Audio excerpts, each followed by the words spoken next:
Hoy, en Debates con Azahara, tenemos a Laura Sofía Montaña Heredia y María Isabela Sosa Pedraza, estudiantes de biotecnología del programa de química de la UPTC. Bienvenidas. Hola Sara, es un gusto estar acá contigo el día de hoy. Estamos muy emocionadas. Empecemos. El tema de hoy ¿es éticamente aceptable modificar genéticamente a un embrión humano para prevenir enfermedades hereditarias? ¿Cuál es su postura frente a este tema y en qué evidencia concreta se están basando?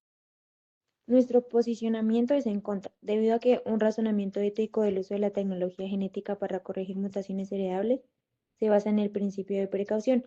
Aunque la tecnología pudiera ser segura, pues modificar el ADN humano puede tener consecuencias imprevisibles que afectan no solo a una persona, sino también a las futuras generaciones. Además, cuando se realizan modificaciones en embriones o en células que pueden heredarse, las personas que nacerán con estos cambios no tienen la posibilidad de dar su consentimiento. Esto plantea un problema ético importante relacionado con la autonomía y el derecho a decidir sobre el propio cuerpo. También existe el riesgo de que con el tiempo estas tecnologías se utilicen no solo para tratar enfermedades, sino para elegir características físicas o habilidades, lo que podría generar desigualdades y discriminación entre las personas. Por estas razones, aunque el objetivo sea prevenir enfermedades, consideramos que intervenir el genoma humano heredable no es éticamente aceptable, ya que los riesgos y las implicaciones para la sociedad podrían ser demasiado grandes. He analizado los tres pilares de su argumento: el principio de precaución, la falta de consentimiento de las generaciones futuras y el riesgo de los bebés de diseño. Es una postura ética clásica, pero desde la perspectiva de la investigación actual, quiero tensionar su solidez con tres objeciones directas. Primero, hablemos del principio de precaución. Si lo aplicáramos en su sentido más restrictivo, tecnologías que hoy salvan vidas, como la fertilización in vitro o los trasplantes de órganos, jamás habrían visto la luz porque todas nacieron bajo una incertidumbre biológica masiva. Con herramientas como CR y SPR, CAS9 alcanzando niveles de precisión sin precedentes, les pregunto, si una edición genética pudiera eliminar una mutación letal con penetrancia del 100%, ¿es realmente más ético permitir que un niño nazca con una enfermedad devastadora que corregirla? Su precaución podría terminar preservando un daño que es técnicamente evitable. Segundo, el argumento del consentimiento tiene un fallo lógico evidente. Ustedes dicen que las futuras personas no pueden consentir la modificación, pero es que nadie consiente su propia existencia ni las condiciones biológicas con las que nace. Los padres eligen tener hijos o someter a un feto a cirugía prenatal sin ese consentimiento. Entonces, ¿por qué modificar una mutación sería éticamente distinto a permitir que esa mutación ocurra por azar, si en ambos casos el individuo carece de voz en su dotación genética? Tercero, su temor a los bebés de diseño o la pendiente resbaladiza asume que somos incapaces de poner límites. Instituciones como la OMS y la Sociedad Internacional para la Investigación de Células Madre ya proponen marcos regulatorios estrictos que diferencian la terapia del simple mejoramiento. Su argumento depende de asumir que cualquier regulación bioética fracasará inevitablemente. Si la regulación es funcional, ese riesgo deriva desaparece. La presión central del debate es esta: ustedes afirman que no es aceptable intervenir el genoma heredable.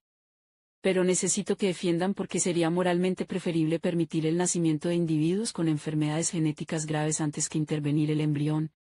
En última instancia, ¿su posición prioriza evitar riesgos tecnológicos o evitar el sufrimiento humano real? Quiero ver su razonamiento, no solo el principio que citan. Las escucho. Bueno, modificar el ADN heredable implica intervenir en algo que aún no se comprende completamente. Esto podría producir consecuencias imprevisibles que afectarían no solo a una persona, sino también a sus descendientes. Además, quienes nacerán con estas modificaciones no solo tienen la posibilidad de decidir si desean estos cambios, lo que plantea un problema ético relacionado con la autonomía. Por estas razones, desde el principio de precaución es más responsable limitar el uso de esta tecnología para evitar posibles daños biológicos y sociales en un futuro. Chicas, noto que su respuesta vuelve a orbitar sobre los mismos tres pilares: incertidumbre, consentimiento y precaución. Pero siendo sincera, todavía no han resuelto la objeción central que les planteé, y el debate se está estancando en la superficie. Como investigadora, necesito que bajemos al nivel de la ética aplicada y la genómica real. Vamos a presionar su argumento en tres puntos donde la lógica parece romperse. Primero, su argumento sigue siendo puramente precautorio. Dicen que no comprendemos el genoma humano en su totalidad, y eso es un hecho en genómica. Sin embargo, en medicina nunca exigimos conocimiento absoluto, sino evidencia suficiente de beneficio frente a riesgo. Tomemos casos de enfermedades monogénicas con causalidad directa, como la enfermedad de Huntington o la de Tay-Sachs. Aquí la relación causal es indiscutible, una mutación específica produce una patología inevitable. Si conocemos exactamente qué pieza del código está rota, ¿por qué sería éticamente preferible no repararla? Su argumento no responde a esto, solo se refugia en una incertidumbre general que no aplica a estos casos de precisión quirúrgica. Segundo, siguen usando el argumento del consentimiento sin abordar mi objeción previa. Repiten que el individuo no puede decidir sobre la modificación, pero olvidan que tampoco puede decidir nacer con una mutación letal o heredar un trastorno neurodegenerativo. En bioética, esto nos lleva al problema de la acción frente al daño evitable. La falta de consentimiento es una constante en ambos escenarios, por lo que nos sirve como criterio para distinguir éticamente entre intervenir o no. Si una intervención puede prevenir un sufrimiento extremo, la omisión, el no actuar, se convierte en una decisión moral con consecuencias directas. Tercero, están evitando la pregunta clave que define este debate. Les pregunté si es moralmente preferible permitir que nazca una persona con una enfermedad genética grave que pudo prevenirse. Si responden que sí, están aceptando un sufrimiento humano que era técnicamente evitable. Si responden que no, su principio de precaución se desmorona. Para que este debate avance, necesito respuestas claras y sin rodeos. En el caso de una enfermedad monogénica letal, ¿consideran éticamente correcto no corregir la mutación si la tecnología demostrara ser segura? Si su respuesta es sí, necesito que expliquen por qué permitir ese daño sería moralmente superior a prevenirlo. Por favor, no repitan el principio de precaución. Quiero ver el razonamiento ético real que sostiene su postura. Las escucho. Incluso si la tecnología fuera segura, se basa en el principio de precaución y el respeto por la autonomía futura. Aunque la tecnología puede parecer segura en el presente, modificar el ADN heredable implica tomar decisiones que afectarán a personas que aún no existen y que no pueden dar su consentimiento. Por esto, intervenir en el genoma humano puede abrir la puerta a que estas tecnologías se utilicen en el futuro para seleccionar características físicas o capacidades, lo que podría generar desigualdades y discriminación en la sociedad. Debido a esto, pues nosotras consideramos que es éticamente más responsable no realizar estas modificaciones y evitar posibles riesgos biológicos y sociales a largo plazo. Chicas, noto que seguimos atrapadas en un bucle. Me repiten los principios de precaución y consentimiento, pero todavía no responden a la disyuntiva ética que define este debate, daño prevenible frente a intervención genética. Sus respuestas están siendo descriptivas cuando deberían ser argumentativas, mencionan los principios, pero no construyen el razonamiento que los conecte con una decisión moral real. Voy a empujar el problema al límite para que su postura finalmente se defina.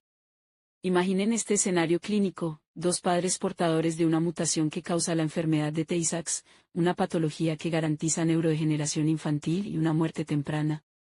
Existe una técnica basada en CR y SPR, CAC9, que puede corregir exactamente esa mutación en el embrión y que ya ha demostrado seguridad y eficacia en ensayos rigurosos. La alternativa es brutalmente simple: corregir la mutación o permitir que el niño nazca con una enfermedad fatal. En este escenario, el principio de precaución pierde peso porque ya hemos asumido seguridad técnica. Por lo tanto, su postura ética implica afirmar que es preferible no intervenir incluso si sabemos que el niño desarrollará una enfermedad mortal que pudimos prevenir. Es exactamente aquí donde su argumento debe sostenerse o caer. Sobre su insistencia en la pendiente resbaladiza hacia la selección de rasgos, esa es una predicción social, no una justificación ética directa. Si organismos como la OMS o la ISSCR establecen marcos regulatorios que separan la terapia de la mejora, el argumento del slippery slope pierde su fuerza lógica. La regulación está para evitar el abuso, no para bloquear la cura. Llegamos al núcleo del debate. Su posición, llevada al extremo, parece afirmar que la integridad del genoma heredable debe preservarse por encima de todo, incluso si eso implica permitir enfermedades prevenibles. Pero todavía no han explicado por qué ese valor abstracto de no intervención sería moralmente superior al valor de evitar el sufrimiento humano real.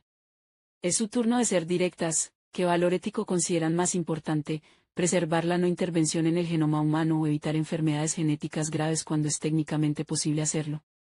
¿Por qué ese valor debería tener prioridad moral sobre el otro? Aquí es donde su argumento realmente se pone a prueba. Las escucho. Sí, considero éticamente correcto no corregir la mutación, incluso si la tecnología fuera segura, porque intervenir en el ADN heredable implica tomar decisiones que afectarán a futuras generaciones que no tienen la posibilidad ni de dar su consentimiento. Aunque la tecnología pudiera reducir el sufrimiento causado por ciertas enfermedades, modificar el genoma humano significa alterar permanentemente la formación genética que se transmitirá a los descendientes. Esto plantea un problema ético relacionado con el respeto por la autonomía y con la responsabilidad que tenemos frente a las personas que aún no han nacido. Además, permitir este tipo de intervenciones podría abrir la puerta a que en un futuro la tecnología se utilice no solo con fines terapéuticos, sino también para seleccionar características físicas o capacidades, lo que podría generar desigualdades y discriminación en la sociedad. Por estas razones, desde una perspectiva ética basada en un principio de precaución, es más responsable no realizar estas modificaciones incluso si la tecnología se considera segura. Reconozco algo, su última intervención sí avanzó. Ya no se limitan a repetir principios, sino que intentan explicar por qué estos seguirían siendo válidos incluso si la tecnología fuera segura. Eso mejora la estructura de su defensa, pero todavía detecto tensiones que amenazan la coherencia de su postura. Primero, su argumento sobre la autonomía tiene un problema de consistencia grave. Plantean que editar el genoma viola la autonomía futura porque la persona no decidió esa modificación. Sin embargo, el mismo razonamiento se aplica a no corregir la mutación. Una persona que nace con la enfermedad de Huntington tampoco eligió heredar esa condición ni desarrollar una neurodegeneración progresiva. Si en ambos escenarios la autonomía está simétricamente afectada porque el individuo no decide, porque intervenir sería moralmente peor que permitir la enfermedad. Para que su argumento funcione, necesitan justificar esa jerarquía, de lo contrario, su premisa se anula. Segundo, están mezclando dos niveles éticos distintos, la bioética clínica y la justicia social. El hecho de que una tecnología genere desigualdad no la hace intrínsecamente inmoral. Las terapias contra el cáncer o los trasplantes de órganos son desiguales en su acceso, pero nadie cuestiona su valor ético por ello. Para que este punto tenga peso, deben demostrar que la edición germinal produce una injusticia estructural cualitativamente distinta a cualquier otra tecnología médica de punta. Tercero, su argumento de la puerta abierta hacia la selección de rasgos sigue siendo especulativo. Depende de asumir que las sociedades y organismos como la OMS o la ISSCR serán incapaces de regular la tecnología. Si esa suposición de fracaso institucional falla, el peso de su argumento disminuye considerablemente. La regulación internacional está diseñada precisamente para que la terapia no se convierta en mejoramientos. Llegamos al punto de máxima presión del debate. Su posición parece defender implícitamente una idea muy fuerte, que el genoma humano heredable posee un valor moral especial, casi sagrado, que no debe ser modificado deliberadamente bajo ninguna circunstancia. Si esa es realmente su tesis, el argumento es coherente, pero deben dejar de esconderlo detrás de la prudencia. Quiero que lo definan con precisión de una vez por todas. ¿Consideran que el genoma humano heredable tiene un valor moral intrínseco que debe permanecer inviolado, incluso si eso significa renunciar a la prevención de enfermedades mortales? Espero su respuesta. Consideramos que el genoma humano heredable tiene un valor moral intrínseco y que por esta razón debería permanecer inviolado incluso cuando el objetivo sea prevenir enfermedades. Esto se debe a que el genoma heredable no solo afecta a una persona en particular, sino que constituye una base biológica que se transmite de generación en generación. Modificarlo implica tomar decisiones irreversibles que influirán en la vida de personas futuras que no pueden participar de esta decisión ni dar su consentimiento.